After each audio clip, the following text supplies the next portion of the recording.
Sveiki, mani sauc Alberts Toms Vītols. Esmu korporācijas Selonī krustdēls Coits 2020. Šodien jums pastāstīšu par vienu no Latvijas bagātībām, un tas ir ūdens.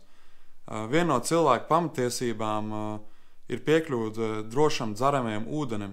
Drošs dzeramais ūdens ir būtiski veselībai nepieciešama sastāvdaļa. Bez tā nevar iedomāties veselīgu dzīvesveidu.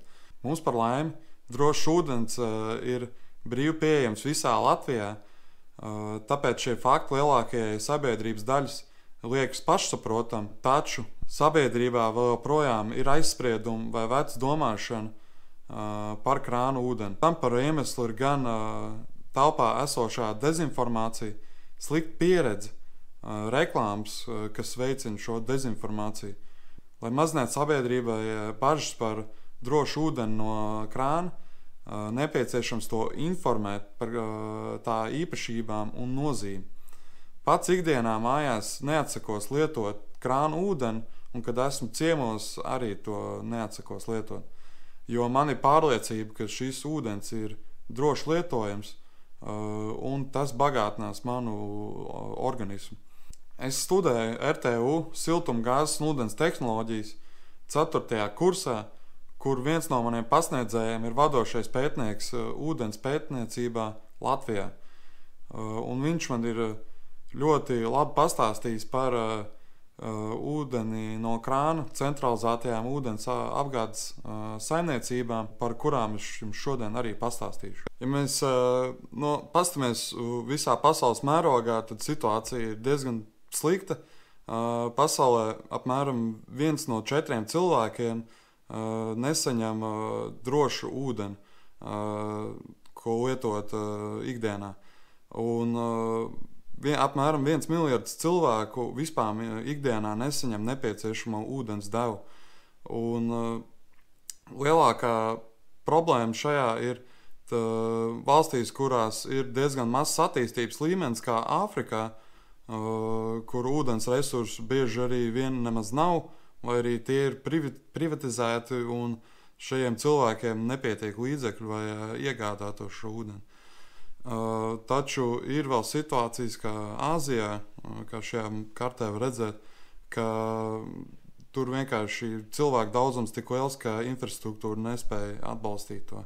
Lielākā daļa no šiem cilvēkiem dzīvo šajās valstīs un reģionos, kur šis attīstības līmenis ir zems, un viņiem nav cits izvēles, kā lietot nedrošu ūdeni.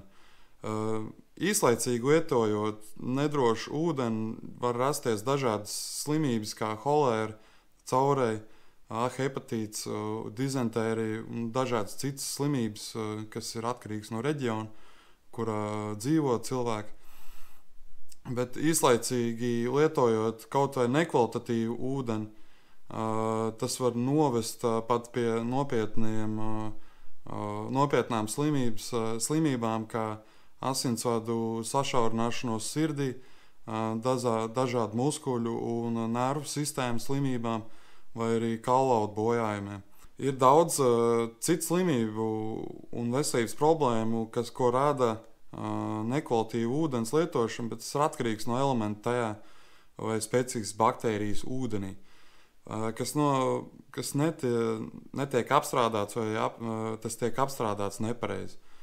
Pasaulē ir tikai viena organizācija, un tā ir Eiropas Savienība, kurai klasificējas drošu dzeramo ūdeni likumiski kā cilvēku pamatiesība. Tā ir unikāla situācija visā pasaulē.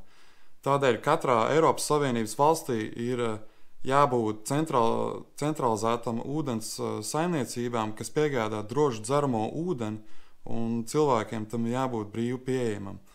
Un šis ūdens nedrīkst pasliktināt veselību, bet tas ir drīzāk jāuzlabo. Šajā kartē var redzēt populācijas daļas Eiropā, kurām nav pieejas droši lietojamam ūdenim. Tas ir saistīts ar faktu, ka bieži cilvēki atsakās pieslēgties centralizētajai ūdens apgādē vai atsakās lietot kaut ko citu, kas nav viņi.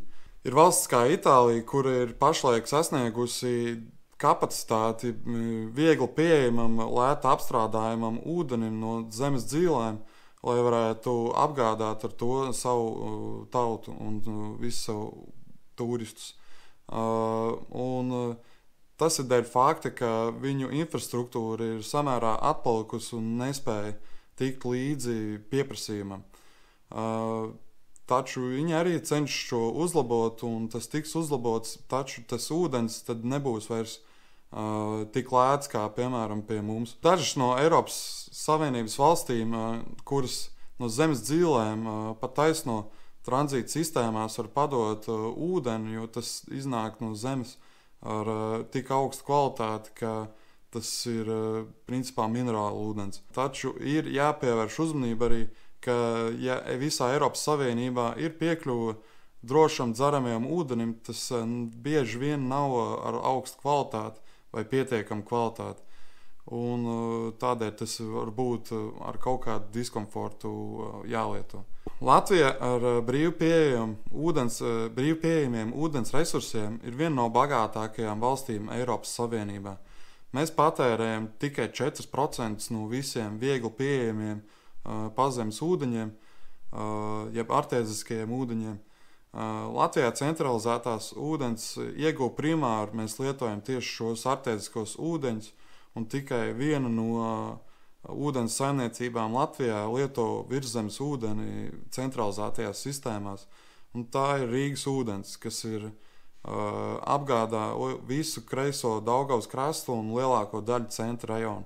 Centralizētajās ūdensapgādes sistēmās biežāk lieto artēziskos ūdeņus, jo Latvijā ir ļoti īpaši hidroģeoloģiskie apstākļi, kur pazemes ūdeņos nav sastopami nekādi smagie metāli vai arī kaut kādas ķimikālijas, kas ir sabojājuši šos artēziskos ūdeņus. Un artēziskos ūdeņus mums Latvijā ir ļoti labi lietot, jo tie no zemes dzīvēm nāk gandrīz pilnībā tīri, un vienīgais, kas no tā ir jātiek vaļā no tiem, ir dzelzs, kas visā pasaulē ir pazemes ūdeņiem, un kalcijs. Ūdens saimniecības no kalcija nav prasības viņām attīrīt viņu no tā, taču viņi tomēr samazina kaut kādā mērā viņu, vai nesabojāt savas tranzīta sistēmas.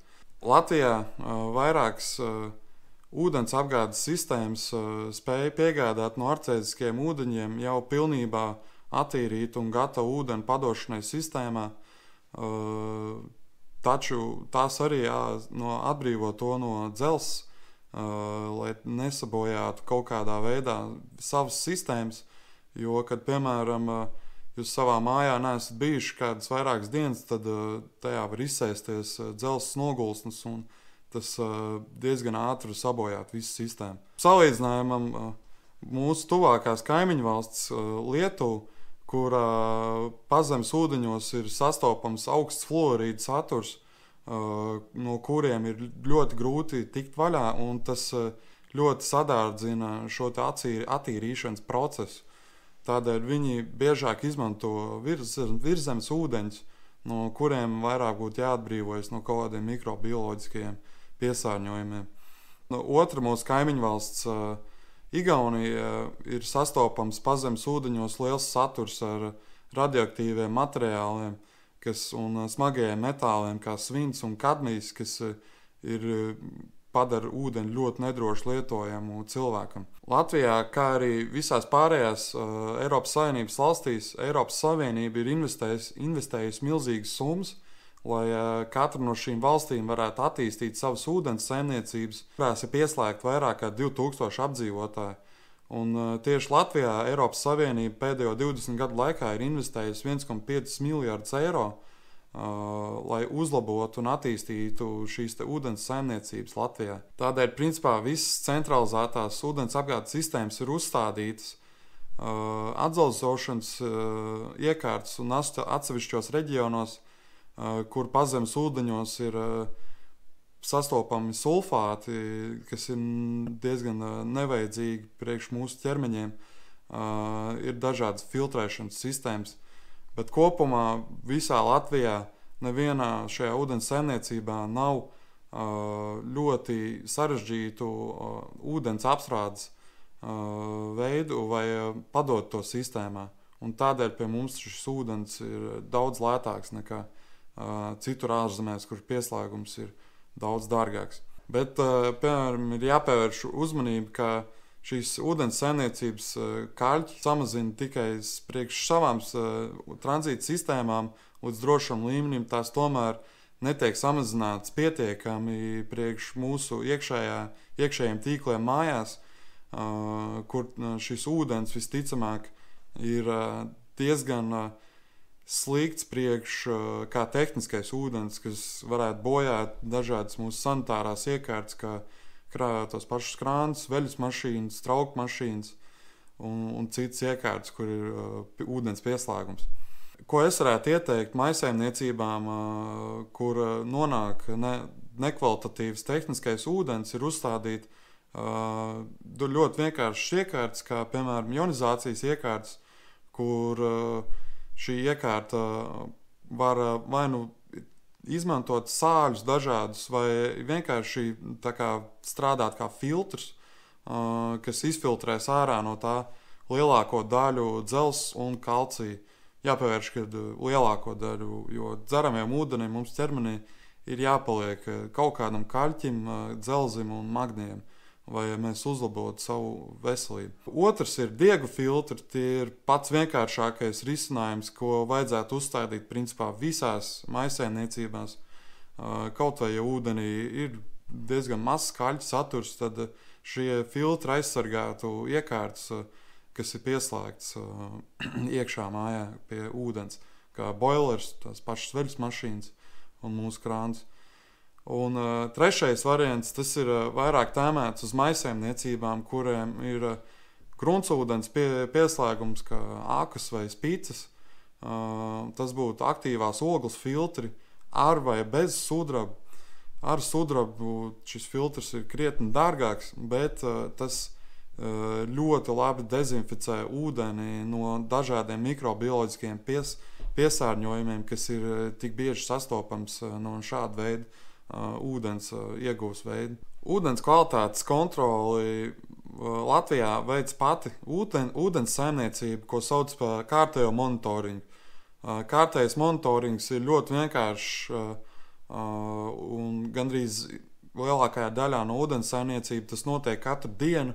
Un tās ir pašas vienkāršākās no analīzēm, kuras ir kā indikātori analīzes vai secināt no tām, vai ūdens ir piesārņots vai nē. Kā arī ir otrs veids analīzēm, ko veic Veselības inspekcija, ko sauc par audit monitoringu, kas ir padziļināts izpētes veids ūdenim, ko veic katru gadu vismaz vienu reizi, un ja tiek, piemēram, kādai no ūdens saimniecībām konstatēts kaut kādi pārkāpumi, tad viņi to var izdarīt atkārtoti tajā pašā gadā. Un šajās analīzēs ļoti precīzi tiek izvērtēti visi nelabvēlīgie elementi, kas atrodas ūdenī, kas Latvijā visbiežāk ir kaut kādi sulfāti, bet tos ūdens saimniecībām jāsamazina līdz drošam līmenim. No tiem pilnībā atbrīvoties būtu pārāk dārgi, un tas ir pilnībā nevajadzīgi. Visu šo audit monitoringu un kārtējo monitoringu informāciju jebkurš cilvēks var iegūt no savas ūdens saimniecības mājaslapas. Tai ir jābūt publiskai informācijai, ko šīm ūdens saimniecībām ir jāpublicē. Tas ir ar likumu ierakstīts Latvijas likumdošanā. Un, ja jums ir aizdomas par savu ūdens kvalitāti, tad pirmais, ko jūs varat darīt, ir pārbaudīt šīs kvalitātes rādītājus, vai arī vērsties jau Veselības inspekcijā un iesniegt sūdzību. Veselības inspekcija pēc vairākām saņemtām sūdzībām varbūt neskries un uzreiz neveiks audit monitoringu, bet izteiks sūdzību šai ūdens saimniecībai risināt problēmu. Un, ja šī problēma netiek risināta noteiktā laikā, tad veiks šo audit monitoringu. Ja tiks veikts pārkāpums, tad visticamāk tiks uzlikts sods šai ūdens saimniecībai. kā arī ir otra organizācija, kas var apstādināt ūdens saimniecības darbību, ir PVD, pārtiks veterinārais dienests, kas pēc vairākiem sūdzībām vai pēc paša konstatēta fakta kādā no savām ražošanas iestādēm, kuras viņas pārauga, var apturēt ūdens saimniecības darbību. Tā kā Latvijā lielākā daļa no ūdens tiek ņemts no artēziskiem urbumiem, tad to vispār nav nepieciešams chlorēt. Taču ir viena no Latvijas ūdens saimniecībām, kas ir Rīgas ūdens, kas minimāli to chlorē. Un tas notiek Daugavgrīvas stacijā, kas ir kreisajā krastā, kas apsaimnieko visu kreiso krastu un lielāko daļu centra. Daugavgrīvas stacijā, ka ūdeni jāchlorē, ir tikai dēļ riska faktori, kas tiek piešķirts ūdenim, kas tiek ņemts no virszemes avota. Ja tas, principā, viņi varētu vispār šo ūdeni nechlorēt, bet drošības pēc pasākumu dēļ viņi to veic. Eiropas Savienībā ūdeni iedala 3 grupās – minerāla ūdens, avotūdens un dzeramais ūdens. Dzeramais ūdens ir no krāna vai arī fasētais pudelēs. Minerāla ūdenim un avotūdenim ir atsevišķas prasības un noteikumi, kas jāievēro. Taču dzeramajam ūdenim fasētam gan centralizētajās apgādes sistēmās šīs prasības vienādas. Ar 2023. gadu dzeramā ūdens situācija nedaudz mainīsies, kad fasētā ūdens ražotājiem būs visticamāk, ja šī likumdošana stāsies spēkā, fasētā ūdens ražotājiem būs jānorāda, vai viņi vispār apstrādā ūdeni, ko viņi iefasē. Viens no šīm prasībām, kas būs jāievēro šiem fasētiem ūdeņiem, ir jāsamazina viss dzelzs saturs tajā un kalcija saturs, vai tas nebojātu iepakojumu. Un šis ūdens varētu stāvēt daudz ilgāk. Latvijā ir reģistrēti 24 ūdens ražotāji, bet tikai 4 no tiem ir skaits kā minerāla ūdens ražotāji. Visu šo ražotāju, kas nav minerāla ūdens ražotāji, viņiem visas prasības, kas jāievēro, ir tādas pašas kā centralizētās ūdens apgādes saimniecībām. Atšķirībā no avotu ūdens, centralizētās ūdens apgādes sistēmas tiek konstanti novērotas un uzraudzītas. Nereti mēs izvēlamies dzert avotu ūdeni, jo tam, piemēram, ir labi minerālu rādītāji, tam ir patīkama garša un mūsos ir pārliecība, ka avotu ūdens ir tīrs un tas uzlabos veselību. Un ļoti iespējams un visticamāk, ka tā arī ir, jo papildus labiem rādītājiem ūdens ir nepārtrauktā kustībā, kur gandrīz nav iespējama nekāda mikrobioloģiskā piesārņošana. Taču avotu ūdenim arī ir savi apdraudējumi, ko var izraisīt kaut kāda tuvēja lauksaimniecība vai arī kaut kādas vietējās kanalizācijas sistēmas, kā arī gruntsūdeņi, kas samaisās ar šo avotu. Avotu ūdeni nav likumiski nevienam jāpārbauda, taču ir daudzi no sabiedrībā cilvēkiem, kas veic šo audit monitoringu, ko iesniedz veselības inspekcijai, un viņi šos avotus var atzīmēt internetu portālos, pieejamās mājaslapās, kur vienkārši jūs varat ierakstīt internetā, Google Latvijas avoti, un tur būs interaktīva karte, kur varēs redzēt avotus, kur ir veikti kaut kādi pārbaudījumi, kad ir veikti pārbaudījumi, kur ir kaut kādi, piemēram, specifiski avoti, kā kaut kādi sāļavoti, kur ir ļoti augsts sāls saturs, kas daudziem cilvēkiem patīk lietot šādu ūdeni. Esam apskatījuši dzeramā ūdens situāciju pasaulē un Latvijā, bet kā ir ar Seloniju? Stabils 17 CQ. Kā jau lielākajai māju Rīgā, tā ir centralizētais pieslēgums. Tas nozīmē, ka saņemam attīrīt Daugavas ūdeni, jo mēs dzīvojam centra rajonā, kur šo tieši rajonu apgādā Daugavgrīvas stacija. Papildus tam mūsu CQ ir uzstādīta kombinēta filtrēšanas iekārta, kas bagātina ūdeni ar dažādiem sāļiem, attīra to no dzelzs un magnija līdz drošam līmenim. Lai tomēr pārliecinātos par šī ūdens kvalitāti un drošumu, es veicu paraugu pārbaudu laboratorijā, kur tika sasniegti perfekti rādītāji.